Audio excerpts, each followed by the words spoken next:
ये देखें माशाल्लाह सारा बर्ड जो है ना इस केज का माशाल्लाह। ये जी बड़ी प्यारी फीमेल है मेरी, ये बीटा है और ये लोगन है। फॉक्सी बाइट नहीं करनी।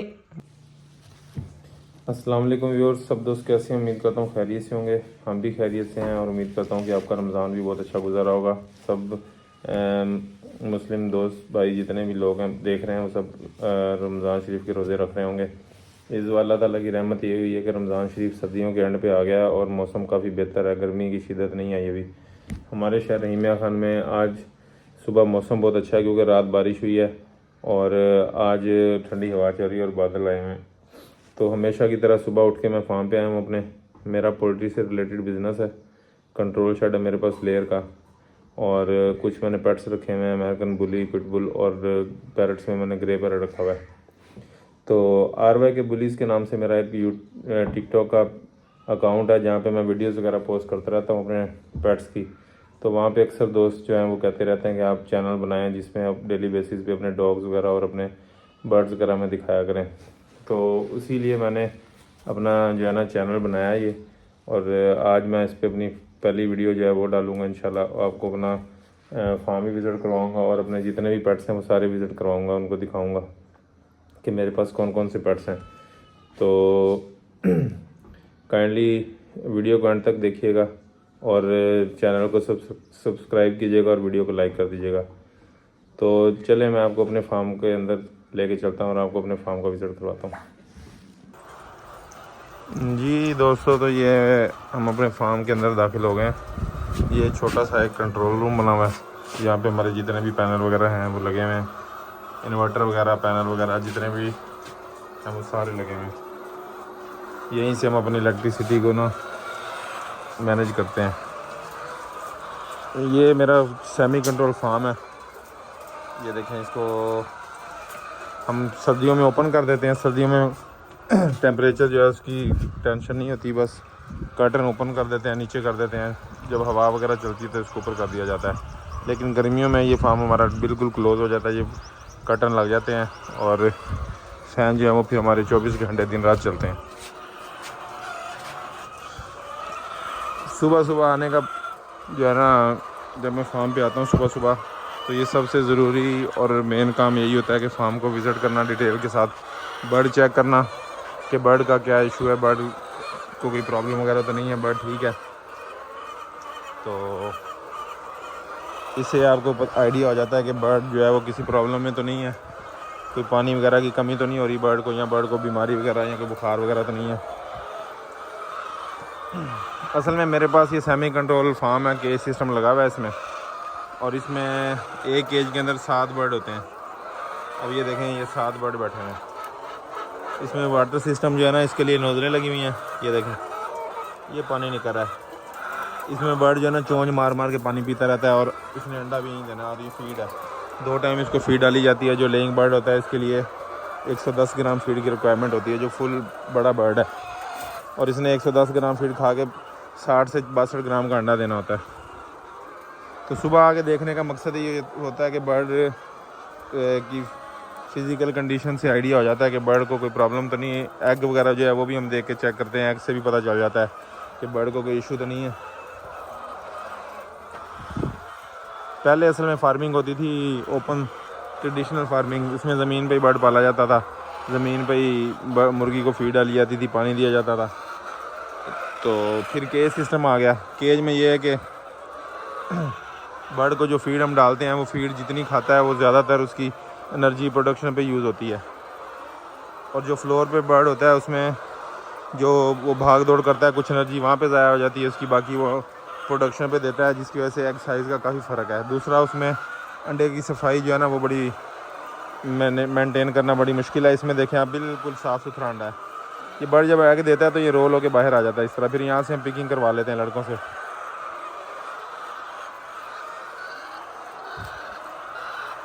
मेरे पास इस फार्म में 2 फ्लाक हैं। ये जो फ्लाक आप देख रहे हैं ये बड़ा है एज में, तो इसमें ये 2 साल का हो चुका है। और एक मेरा फ्लाक है, वो मैंने पहले ओपन हाउस में रखा हुआ था, फ्लोर पे था वो, उसको हम 2-3 दिन पहले ही शिफ्ट हमने इसको किया है कि स्लो कोई 5-6 दिन में। तो जब बर्ड लेइंग पे होता है ना, उस टाइम उसकी शिफ्टिंग बड़ी मुश्किल होती है। और अभी हमें काफ़ी सारे ना प्रॉब्लम फेस करने को मिल रहे हैं। तो अब आप ये देखें कि ये जो मेरा ये बर्ड है ना, इसकी एक्टिविटी, इसकी मूवमेंट जो है बिल्कुल ओके है। बर्ड जो है एक्टिव है, बिल्कुल खा पी रहा है और रिस्पॉन्स सही कर रहा है। मैं आपको दूसरा बर्ड दिखाता हूँ, आपको उसकी मूवमेंट से अंदाज़ा हो जाएगा कि ये जो बर्ड है इसकी मूवमेंट में और उसकी मूवमेंट में काफ़ी फ़र्क है। फिर मैं उसकी वजूहात भी आपको बताऊँगा। हाफ फार्म में मेरा पुराना बर्ड खड़ा है। इसका एग साइज़ भी देखें, ये बड़ा है एज में, तो इसका एग जो है वो तकरीबन 62-63 ग्राम का है, जंबो साइज़। इसकी आप कलगी चेक कर लें, इसकी कलगी भी माशाल्लाह फुल बड़ी है। ये देखें। मैं आपको ना अपना दूसरा नया बर्ड दिखाता हूँ, फिर आपको बताता हूँ कि हमें क्या प्रॉब्लम आ रहे हैं, और बर्ड की कलगी वगैरह देख के या इसको फिज़िकली चेक करके हमें कैसे आइडिया होता है कि बर्ड को क्या प्रॉब्लम है। ये मेरे फार्म का सेंटर है। ये जो आगे आपको नज़र आ रहा है ना, ये बर्ड जो है वो सारा नया है, जो अभी हमने शिफ्ट किया है। इसकी आप फिज़िकली कलगी चेक करें। ये बर्ड जो है आपको छोटा लग रहा होगा, इसकी कलगी भी छोटी है और ये आपको ज़्यादा यंग लग रहा होगा। इसके पर वगैरह ज़्यादा साफ़ हैं। इसकी एज कम है अभी, लेकिन ये है कि इसके अंडे का साइज़ जो है ना वो भी 57 ग्राम है। इसके अंडे का साइज़ अभी पूरा नहीं हुआ। ये अब केज में आ गया तो जल्दी ये पूरा कर जाएगा। असल में ये फार्म जो है ना, पहले मेरे फ्लोर पे था ये बर्ड। वहाँ पे इसने तकरीबन कोई 8-9 माह रहा है वहाँ पे। प्रोडक्शन भी हमने ली है वहाँ से। अब इसको हमने, गर्मी आ रही है तो गर्मियों में ओपन हाउस में लेइंग बर्ड को संभालना बहुत मुश्किल है, तो हम इसको यहाँ पे ले आए हैं। शिफ्टिंग में हमें तकरीबन 5 से 6 दिन लगे हैं। स्लो शिफ्ट किया है इसको, क्योंकि लेइंग बर्ड की शिफ्टिंग जो है बहुत परेशान कुन है। अब हमें प्रॉब्लम तो काफ़ी फेस करने पड़ रहे हैं। मैं आपको दिखाता हूँ। ओपन फार्म में बर्ड को पानी खुला मिलता है और बर्ड जो है ना खुला घूमता फिरता है। अब यहाँ पे ये केज में आ गया, केज में मूवमेंट रुक गई है इसकी। और पानी, मैंने जैसे आपको बताया कि इसकी पानी का जो सिस्टम है ना, नोज़ल सिस्टम है, ये देखें। वहाँ पे खुला पानी मिल रहा था, यहाँ पे पानी जो है ना इसको उतना नहीं मिल पा रहा, जिसकी वजह से बर्ड को डिहाइड्रेशन का इशू आ रहा है और बर्ड को बुखार भी हो गया। क्योंकि वहाँ से पकड़ के बर्ड को हमने, हमारे पास बास्केट्स थी, इसके अंदर डाला और वहाँ से फिर हमने इसको यहाँ लेके आए और यहाँ से फिर निकाल के जब केज के अंदर डाला है तो बर्ड को पकड़ने से बुखार भी हो गया। अब हमें इस टाइम 2 प्रॉब्लम फेस करने पड़ रहे हैं, एक डिहाइड्रेशन का और दूसरा फ़ीवर का। डिहाइड्रेशन का और फ़ीवर का आपको कैसे पता चलेगा? जो बर्ड डिहाइड्रेटेड होता है ना, एक तो उसका सीना जो है वो खुश्क होने लग जाता है सामने से, उसके सीने की हड्डी निकलने लग जाती है। उसकी जो कलगी है वो देखें, ये कलगी इसकी बिल्कुल ऐसे मुरझाना शुरू हो जाती है। अभी ये बर्ड डिहाइड्रेशन की तरफ काफ़ी हद तक जा चुका है। अगर हम इसको अभी कंट्रोल नहीं करेंगे तो इसकी कलगी बिल्कुल सूख जाएगी और ये बर्ड जो है ना बिल्कुल कमज़ोर हो जाएगा। और बुखार का हमें कैसे पता चलता है कि बर्ड की कलगी ठीक होती है? बर्ड जो है ना वो बैठा होता है, जैसे ही हम उसको छेड़ते हैं खड़ा तो हो जाता है, लेकिन उसकी बॉडी गर्म होती है। मैं आपको दिखाता हूँ, अभी बर्ड एक चेक करवाता हूँ जिसको बुखार है। अभी ये देखें, अब ये बर्ड, अब इसको भी डिहाइड्रेशन हुई हुई है, डिहाइड्रेशन हो गई है। इसका जो सीना है वो सूख रहा है। अब ये बर्ड सारे माशाल्लाह हेल्दी हैं। अब इनकी मूवमेंट चेक कर लें, इनकी कलियाँ चेक कर लें, इनको कोई इशू नहीं है। बीच बीच में बर्ड अक्सर हैं जिनको बुखार और डिहाइड्रेशन का इशू है। अब ये बर्ड जो बैठा हुआ है ना, इसको बुखार है, ये देखें। अब मैं जैसे ही पीछे जाऊंगा ये फिर बैठ जाएगा। अब मैंने इसके पर चेक किए हैं तो इसके अंदर इसका टेम्परेचर काफ़ी ज़्यादा है। आज मेडिसिन मैं लेके आया हूँ, इनको मेडिसिन वगैरह स्टार्ट करवाते हैं ताकि टाइमली जो है ना बर्ड रिकवर हो। इसकी वजह से हमारी मोर्टेलिटी वगैरह जो है ना वो भी हो रही है।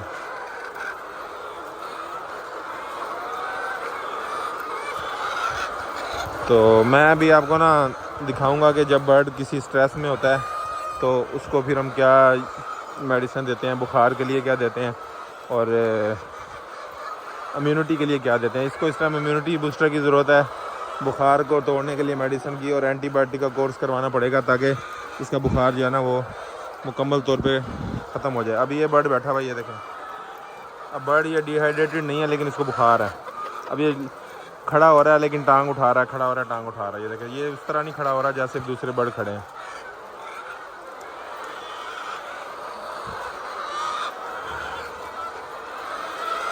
तो ये मुश्किलात हमें काफ़ी फेस करनी पड़ रही हैं। हमें काफ़ी जो है ना हमारी डेली जो है ना एनर्जी इसी काम पे लग रही है कि हम अपने बर्ड को देख रहे हैं, संभाल रहे हैं। तो अल्लाह खैर करेगा, हो जाएगा कंट्रोल। लेकिन परेशानियाँ तो आती हैं फिर। अब जैसे ये बर्ड बैठे हुए हैं, ये देखें, अब ये भी बुखार है, इनको भी मोर्टेलिटी भी हो रही है, बर्ड ज़ाया भी हो रहा है। तो अब कोशिश यही है कि एज सुन एज पॉसिबल जो है ना इसको कवर कर लें। अब ये देखें, ये बर्ड ज़ाया हुए पड़े हैं।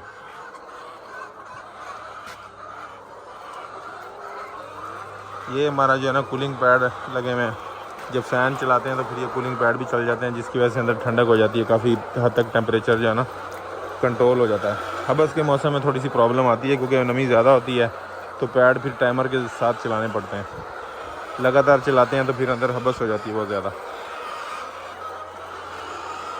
तो चले मैं आपको ना अभी मेडिसिन के बारे में थोड़ा सा बताता हूँ कि हम इसको आज कौन सी मेडिसिन देंगे बुखार के लिए और इम्यूनिटी के लिए, और क्या से कहते हैं जो इसको डिहाइड्रेशन भी इसकी कवर करे।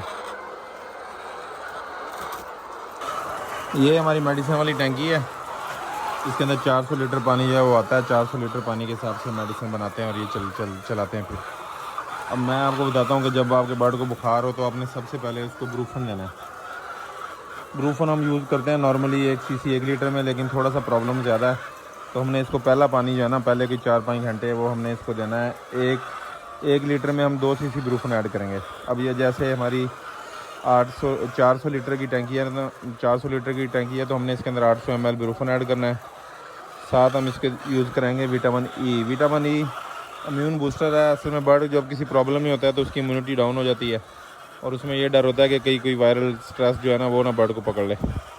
तो विटामिन ई जो है हम वो साथ चलाएँगे। इसके अंदर देखें, ये इसकी कंपोजिशन चेक करें, विटामिन ई भी है इसके अंदर। सेलेनियम बड़ा अच्छा होता है इसके अंदर। बायोटीन जो है वो ग्रोथ के लिए अच्छा है। अब ये बेसिकली एंटी स्ट्रेस है और बर्ड की हैचिबिलिटी और प्रोडक्शन में बहुत हेल्पफुल होता है। ये लाजमी चलाना चाहिए जब भी बर्ड किसी प्रॉब्लम में हो। और सबसे जो मेन चीज़ है ना वो है हमारा एंटीबायोटिक। हम इसके लिए ले गए हैं न्यू ऑक्सीक्लोर। ये फार्मेड ग्रुप कंपनी है, हम तो इसी का यूज़ करते हैं। इसका रिजल्ट अच्छा है। और इसमें आप देखें, इसमें न्यूमाइसिन सल्फेट है, क्लोरोफेनिकॉल है, ऑक्सीटेट्रासाइक्लिन है और सैलिसिलिक एसिड है। ये कंपोजिशन है इसकी। ये बेसिकली टाइफाइड के लिए होता है। साल्मोनेला एक बैक्टीरिया जिसकी वजह से बुखार और टाइफाइड हो जाता है, ये बेसिकली उसके लिए होता है। ये जो है हम ये यूज़ कराएंगे। तो ये हर कंपनी का अपना एक डोज़ होती है। इसकी जो डोज़ है ना वो हमने 1 ग्राम 2 लीटर में डालना है। मतलब कि हमारी 400 लीटर की टंकी है तो ये 200 ग्राम डलेगा। और विटामिन ई जो है ये हमारा 400 लीटर में सिर्फ 50 ml डलेगा क्योंकि ये इसकी पोटेंसी हाई है। साथ हम इसके विटामिन सी जो है ना वो यूज़ करेंगे। मैं विटामिन सी भी आपको चेक कराता हूँ, फिर बताता हूँ कि विटामिन सी का क्या फ़ायदा। विटामिन सी जो है ना वो हम ये इस्तेमाल करेंगे इसके साथ। ये 10 किलो की बाल्टी है, ये सी मोल के नाम से है। ये भी मुख्तलिफ़ कंपनियों का है, आप किसी कंपनी का भी ले सकते हैं अगर आपने यूज़ करना है, अगर घर में कोई बर्ड वगैरह रखे हैं। इसकी कंपोजिशन जो है ना उसके अंदर विटामिन सी है, पैरासीटामोल है और कुछ इसके अंदर इलेक्ट्रोलाइट भी हैं। विटामिन सी जो है ना ये बर्ड को ठंडा रखने में बड़ा मदद करता है और ये भी बहुत अच्छा एक इम्यूनिटी बूस्टर है।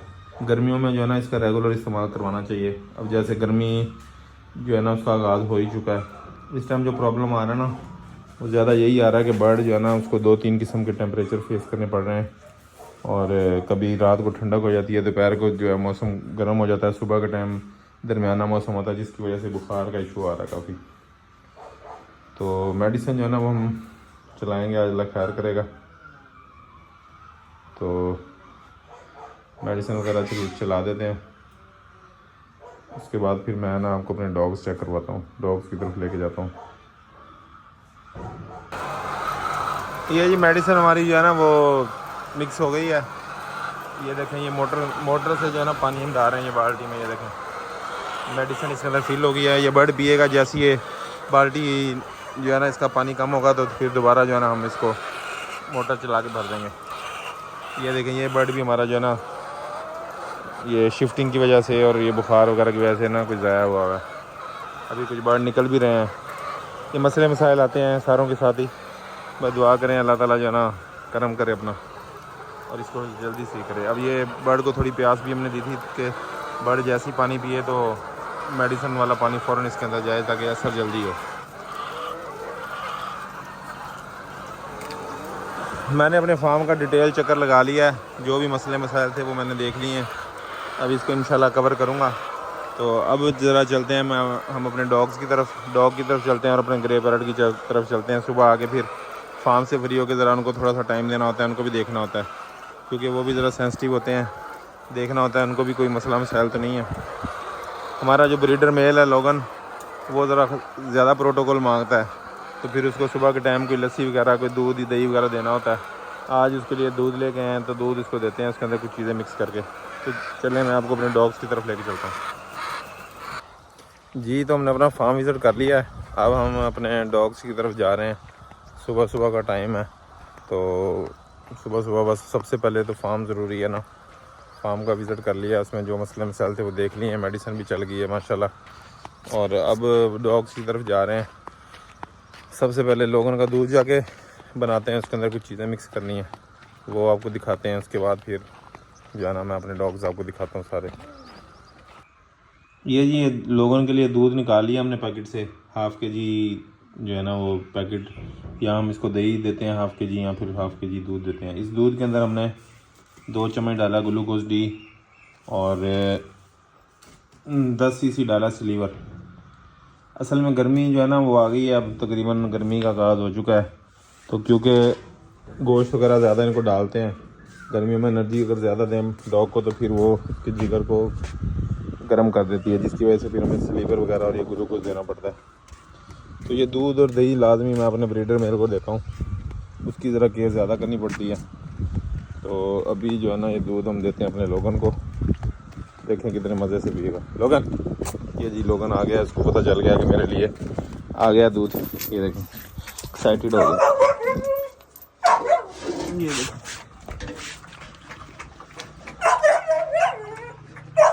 बस ये केज बर्ड को हम अपने केज वाले फार्म पे लेके आ रहे थे, जिसकी वजह से मसरूफियत थी काफ़ी, तो इनकी ज़रा ना थोड़ी सी केयर भी नहीं हुई, इनको नहला नहीं सके, काफ़ी दिन हो गए। और अभी मक्खियों का मौसम भी आ गया तो स्प्रे भी नहीं की मक्खियों की।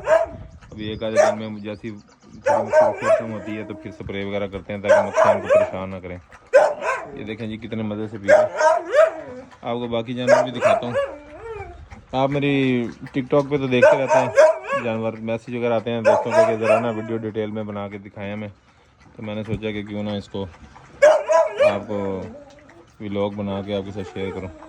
ये लोगन है, हमारा ब्रीडर मेल है, बहुत अच्छा मेल है, पेडिग्री मेल है, कलर वगैरह बहुत अच्छा है इसका। अभी ज़रा मौसम चेंज हो गया तो थोड़ा सा ना ये डाउन हो गया, बाकी इससे हमने फीमेल भी मेट कराई हैं, थोड़ी सी वो भी वजह के कमज़ोर होने की। तो इंशाल्लाह इसके बच्चे भी बहुत जल्दी आने वाले हैं, वो भी आपके साथ शेयर करेंगे। ये हमारी जो है ना बड़ी शरारती और गुस्से वाली फीमेल है वीटा। ये फ़ीमेल अभी बाई चांस ही जो है ना खामोश खड़ी है, वरना ये फ़ीमेल खामोश नहीं खड़ी होती। पॉकेट साइज़ में है, ये तकरीबन 10 माह इसकी एज है और ये बहुत ज़्यादा गुस्सा करती है परिंदों को, दूसरी फीमेल्स को देख के और बकरियों को देख के ये बहुत गुस्सा करती है। लेकिन अभी पता नहीं बाई चांस कैसे खामोश है, मुझे खुद समझ नहीं आ रही। ये वीटा है हमारी, ये भी पॉकेट साइज़ में।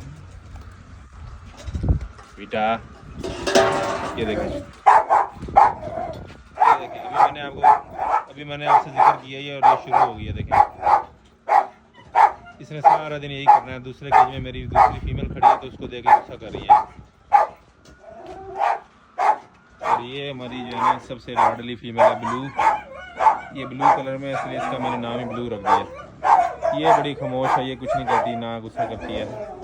और ये भी ना हीट पे आने वाली है, मुझे लग रहा है कि ये हीट पे आई हुई है, मुझे लग रहा है ये हीट पे आई हुई है फीमेल।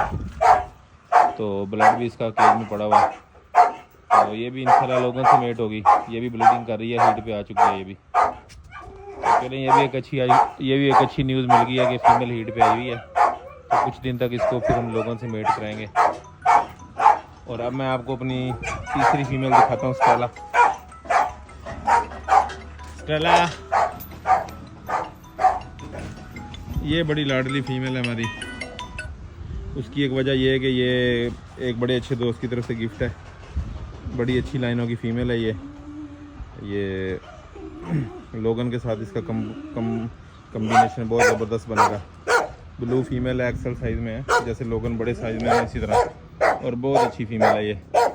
इसको थोड़ा सा वीक किया हुआ है हमने, आपको थोड़ी वीक लग रही होगी। ये पहले ना, ये हमारे एक दोस्त हैं अली भाई, जलालपुर पीर वाला गए अली भाई, ये फ़ीमेल उनकी थी, तो उन्होंने बड़े लाड प्यार से पाली। उन्होंने बहुत ज़्यादा ये फ़ीमेल हेल्दी कर ली थी। तो हेल्दी फीमेल में ब्रीडिंग का इशू आ जाता है। माशाल्लाह एक दफ़ा ये बच्चे भी दे चुकी है, बड़े प्यारे बच्चे दिए थे इसने। तो अब ना फिर उन्होंने वो ज़रा मसरूफ़ हो गया, उन्होंने कहा कि ये मैं आपके पास भेजना चाह रहा हूँ। तो ये उनकी मोहब्बत है कि उन्होंने हमारे पास ये बड़ी नायाब चीज़ भेज दी है। तो ये फिर हमने इसकी ना खुराक कम की है ताकि ये अपना वेट ज़रा कम करे, ताकि ये अगर हीट पे आती है तो हम फिर इसको क्रॉस करें तो ये कंसीव कर जाए। बाकी फ़ीमेल जो है ना ये बड़ी लविंग है, बड़ी अच्छी फ़ीमेल है। ये कुछ किसी को कुछ नहीं कहती, ना उसको दूसरे डॉग्स को कुछ कहती है, ना बकरियों को कुछ कहती है, ना परिंदों को कुछ कहती है। तो ये स्टाइल है हमारी। ये सबसे पहले आपको लोगन दिखाया है, वो हमारी वीटा है, और आगे अगले केज में है ब्लू तो हीट पे आई हुई है, मैंने अभी देखा है, और मुझे थोड़ा सा शक पड़ रहा है कि ये वीटा भी जो है ना हीट पे आने वाली है, यहाँ आ गई है। ये अभी मैं तसल्ली से चेक करूँगा क्योंकि इसकी केज की सफाई होने वाली है, तो मैं अंदर अभी जा नहीं सकता ऐसे। तो मैं अभी इंशाल्लाह ये भी चेक करता हूँ, फिर आपने मुझे बताना है कि वीटा जो है ना वो हम इसे लोगन से क्रॉस कराएं या हमारे पास एक और मेल भी है ज़ोरो, उससे क्रॉस कराएं। अब हमारा ग्रे पैरेट रह गया, तो मैं आपको अपना ग्रे पैरेट दिखाता हूँ। वो भी मैंने बड़े शौक़ से रखा है, तकरीबन 10 से 12 महीने का है। चलें मैं आपको अपना ग्रे पैरेट दिखाता हूँ।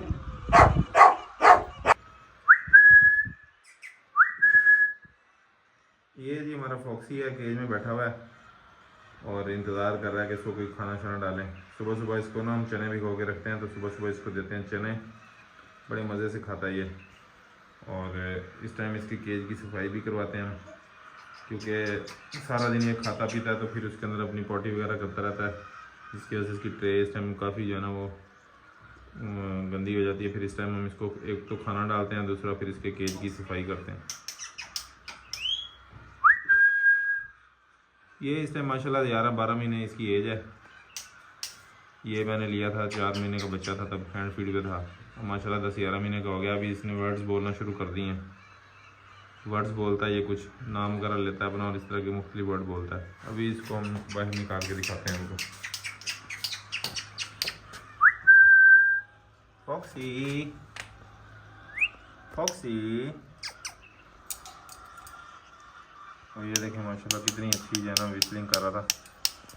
असल में जैसे जैसे ये बड़ी एज में जाते हैं ना, उतना फिर ये ज़रा खुल के बोलते हैं। अभी इस एज में ना ये जैसे कोई बंदा पास आता है तो ये खामोश हो जाते हैं, श्रीपिंग वगैरह करते हैं, लेकिन जो वर्ड बोलते हैं ना वो फिर खामोश हो जाते हैं, वो वर्ड नहीं फिर बोलते। इसको बाहर निकालते हैं हम अभी।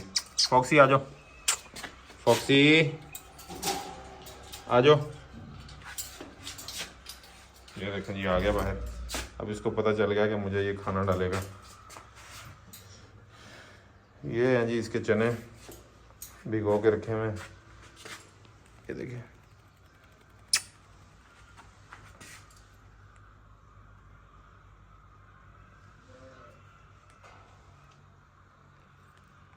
ये देखें, ये अपने चने खाएगा बड़े मज़े से। ये देखें जी बड़े मज़े से खा रहा है चने।